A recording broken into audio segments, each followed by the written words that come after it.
little bit of pain is okay. Meeting Mike for the first time, you would never know the dark things he's had in his past. It was trauma after trauma. He needs something to look forward to. And, you know, it's just one marathon after the next, a dive after the next. That's what keeps him grounded. So Mike has seen devastating events and just keeps getting up to bat again and saying, I'm just going to keep going. If I wasn't running or if I didn't have that physical outlet, I don't know where I'd be today. PTSD is one of the biggest issues plaguing law enforcement. What we want to do is break down that barrier and have these officers seek out the help they need. The key to most law enforcement getting help is to have encouragement from their peers.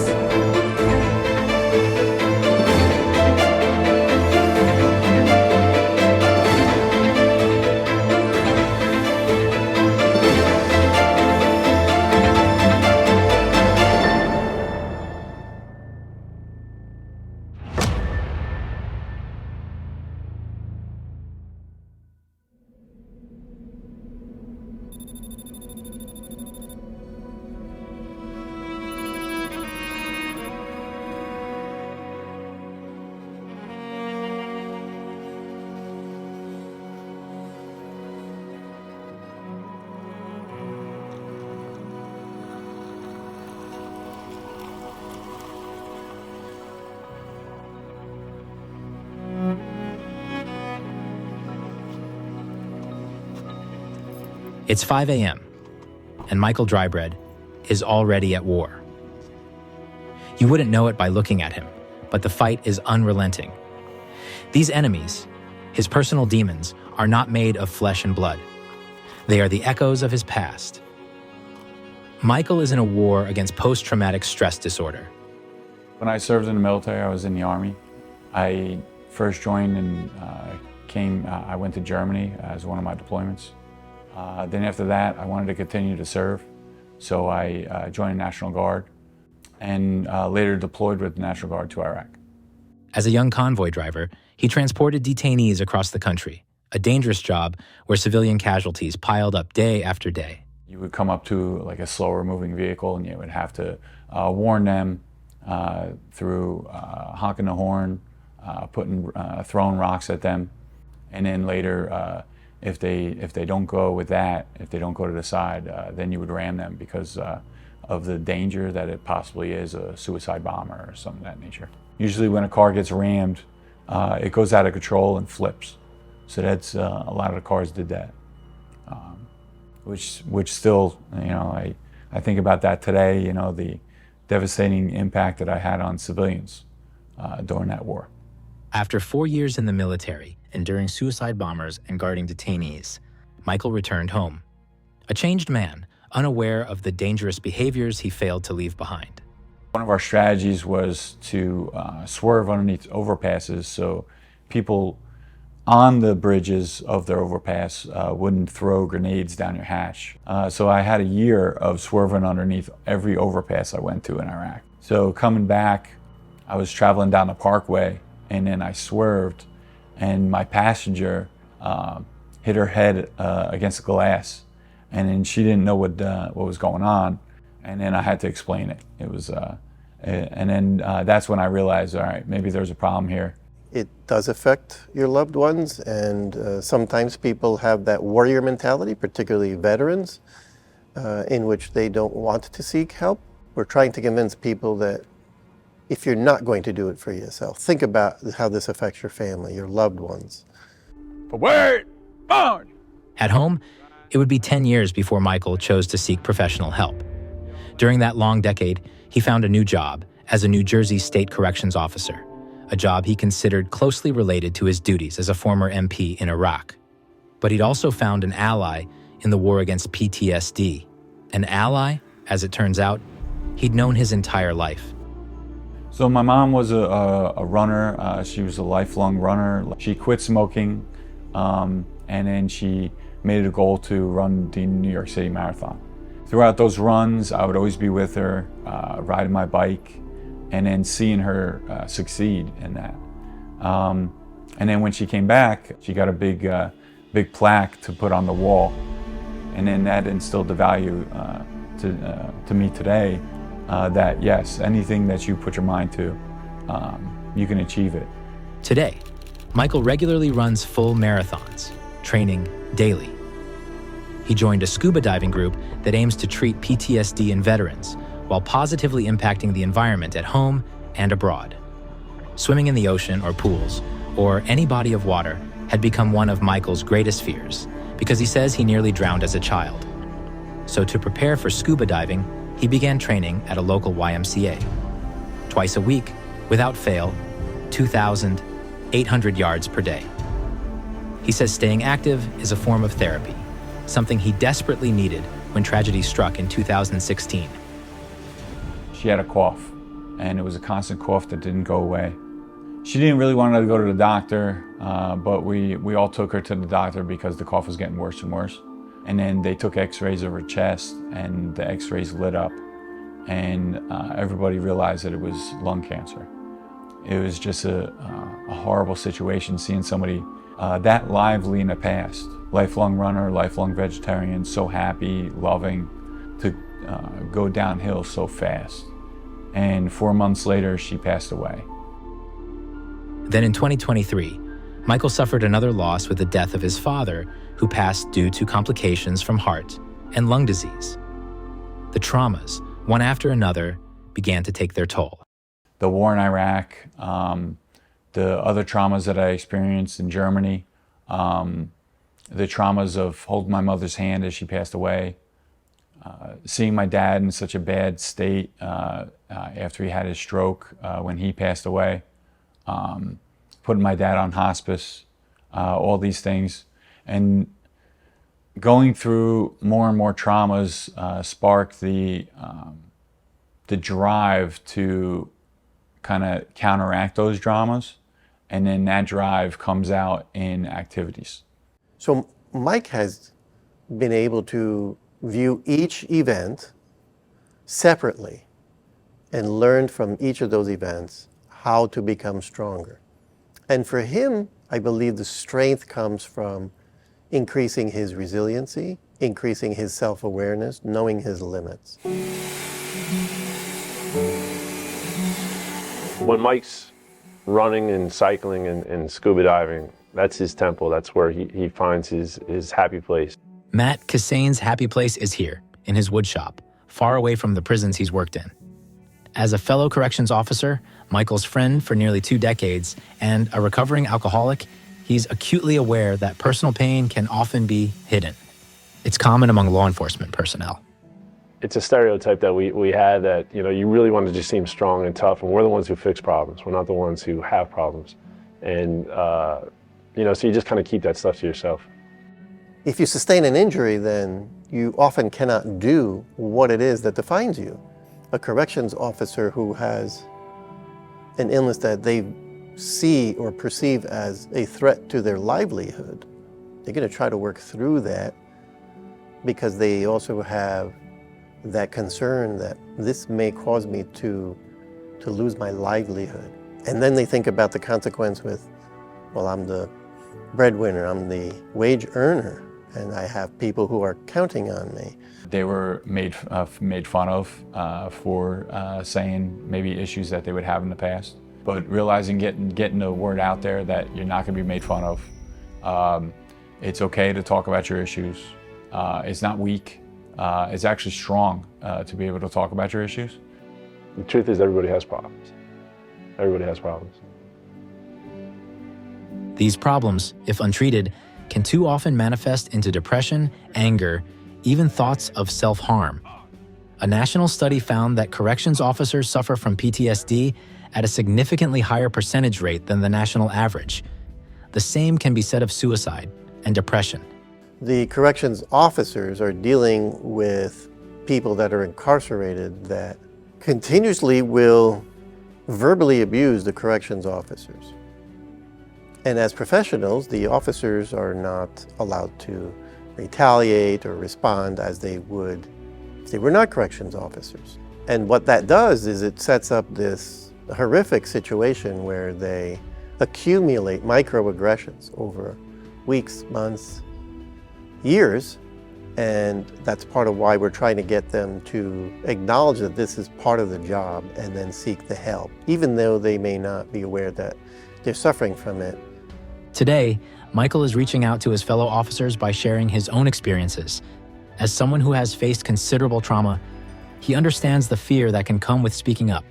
He brings these lessons to his role as a resiliency instructor at New Jersey's Correctional Staff Training Academy, where he teaches new recruits how to recognize and manage their own emotional triggers. And the interesting thing that he did was he didn't lecture me about alcohol abuse. He didn't lecture me about any of that stuff. He didn't tell me what I needed to do. He just told me what he was doing.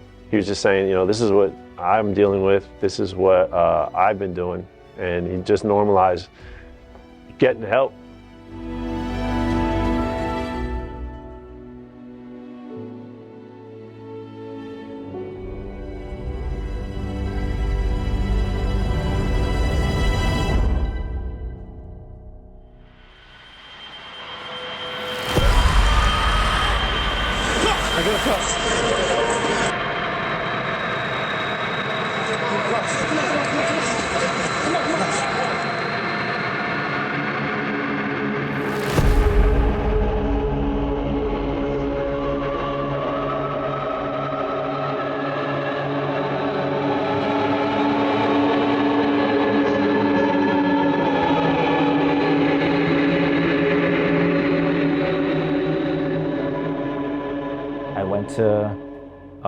The sergeant checked in, hey, I'm here, and I went and took count.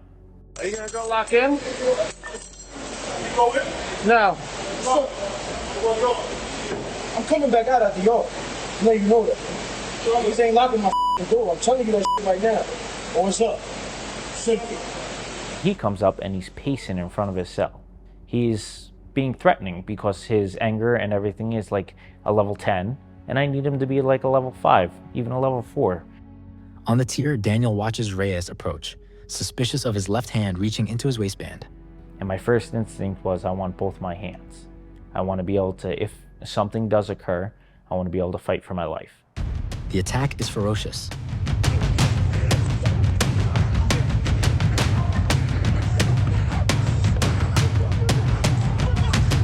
He had a 7-inch piece of sharpened metal, and I had a laceration to my nose. I had one up here. I had a big black and blue face, a cut under my eye, 2 puncture wounds, one that was really close to my neck, one was like back in the back of my arm, and then I had 1 or 2 on this side also. I think the thing that saved my life was my vest. His vest and the swift response of his fellow officers. Daniel was immediately treated for his physical wounds, and it wasn't long before he sought help for the mental trauma he suffered in the attack. Officer Kadaraitis sort of let it be known that he was willing to talk to somebody, so immediately, as soon as we get that opening and that sort of invitation, immediately I decided to go handle it myself. Lieutenant George Holman, the New Jersey Department of Corrections Resiliency Program Coordinator, was the first to reach out to Daniel. A visit from the resiliency lieutenant isn't waving a magic wand. You know, he has to do the work, but we just wanted to let him know, hey, you're not alone in this. This happens all the time. And the feelings that he was feeling are natural. I was ashamed in going out in public and stuff like that because of how I looked. I went out and somebody did say something. And they said something like, I hope the other guy looks worse than you, or something like that. And it triggered something, like, because they didn't know the situation. They didn't know what was involved, who was involved, how it happened, nothing like that. And that's where I didn't want to have something said like that and lose control, because it's a very touchy subject, especially after 5 days of it just happening. This line of work is tough on the mind. It really is. And we've all been there. You know, it's something that's inevitable if you work in this line of work. So that's what we do. We let them know, hey, we've been there. Everything's going to be okay. Here's some people that could help you. Daniel was referred to mental health services, and the resiliency team around him and his fellow officers kept an eye on his behavior and his emotional state. It was these human connections, Daniel says, that helped him deal with the psychological distress. If someone was in my situation, or if someone just has a bad day, as in it could be something to this level, or it could be something really, really minor, but it's in your brain and it's eating away at you. Find someone to talk to. You got multiple people walking around you every day that you know are close to you, you know are friendly, family. And if you can't talk to someone like that, there's always a therapist. And I don't like talking to people that I really don't know that well, but don't be afraid to find someone to talk to, because if you're really having a bad day, no one's gonna kick you away. And I've learned that through this whole situation, where I was having bad days someday and I was having good days someday, but still needed to talk about something, and they were always there to listen.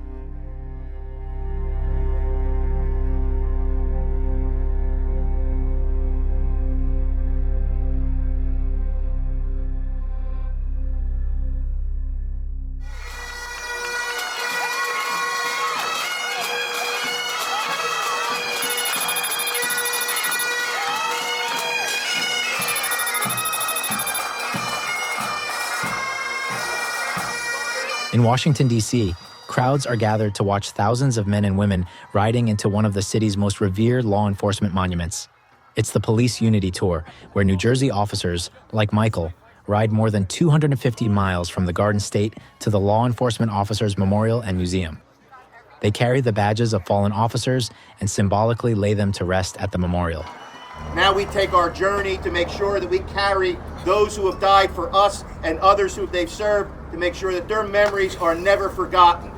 Together, we will hold hands riding these bikes, and we will go to Washington, D.C. with one purpose: to remember, to honor, and to immortalize the lives of each and every one of our fallen heroes. Let's go, baby. Pedal it. Let's go. Let's go. Woo! Here, the names of those who gave the ultimate sacrifice in the line of duty are etched into the memorial walls. For Michael, it's an annual tradition. During the Police Unity Tour, sometimes we ride through bad storms and the cold and the bad weather. Sometimes it's super hot. You go through that trauma of being absolutely freezing, where you can't shift your shifters. Then ultimately my mind reverts to people that have it worse and thinking of them. Those officers that died in the line of duty, they would give anything to be able to feel that pain, to feel life again. And I see pain as feeling life. Michael has embraced the philosophy that while pain is unavoidable, it holds the potential to teach some of life's most valuable lessons. He's turned this belief into a personal mantra. So when I first started working with Mike in the academy in 2013, when he was teaching class, I kept hearing good training, good training. From stubbing your toe, that's good training. Having a flat tire in your car, that's good training. Any trauma in life is good training. Up into very serious trauma of losing a loved one. That's good training in a way that makes you humble and realize that life is finite and it's limited, and you have to take advantage of every minute of life.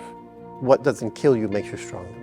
He has taken that motto to an extent which is incredible, and his resiliency is what it becomes stronger every time he had a dramatic situation in his life.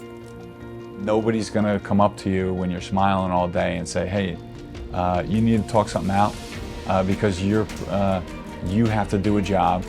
You have to be the person that everybody needs you to be, and you can expose some of the traumas that you've had in the past. So it's up to you ultimately to go and get that help yourself. You're gonna go through hard times, but now that you've been through those hard times, now you can teach others how you got through it so they can get through it too.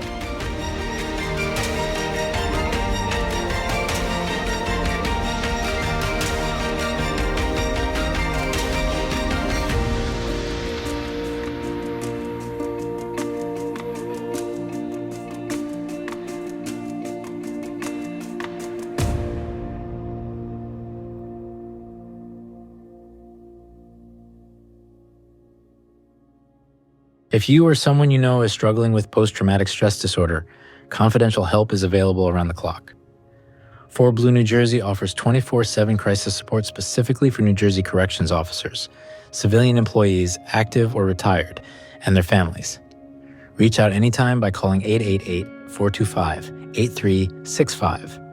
Additionally, the peer-to-peer counseling service, Cop to Cop, provides 24/7 confidential support to all New Jersey law enforcement officers and their families. You can contact them at 866-267-2267. Finally, the New Jersey Department of Corrections provides resiliency officers at each institution who are available to refer you to mental health resources. Get the help you need today.